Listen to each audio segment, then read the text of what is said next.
Great River Energy is the second largest electric power supplier in the Minnesota area. A not-for-profit cooperative, Great River Energy provides wholesale electricity to 28 member-owner distribution cooperatives who rely on them as a central hub to keep operations running, ultimately serving hundreds of thousands of end customers. Enduring blistering hot summers and long sub-zero winters, we don't always think about what goes on behind the scenes to power our daily lives. Great River Energy needed a robust, cost-effective, and stable solution to support a hardware and technology refresh for their customers in Minnesota and Wisconsin.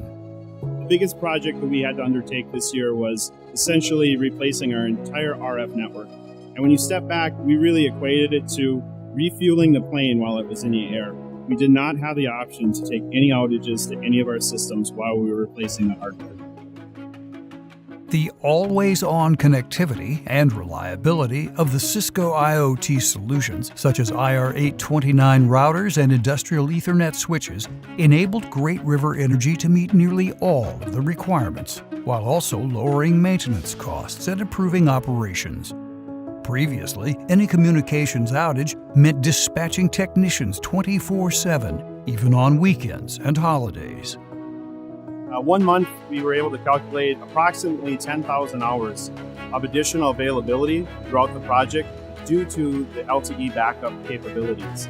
This has not only a dollar value associated to it, but equally important, a labor value. We're able to continue on with construction projects and normal operations throughout the entire project. Using routers designed for harsh environments with LTE wireless connection provided a secure, reliable failover path during times field crews were replacing the primary 700 MHz point-to-point solution. The Cisco IoT line takes a lot of the features that we see in enterprise networking and puts them in a platform that's accepted in utility environments. The IR829 does just that, and it adds an additional layer of LTE support, which we've been able to leverage. This is why life in Minnesota and Wisconsin will go on, uninterrupted, just as it always has.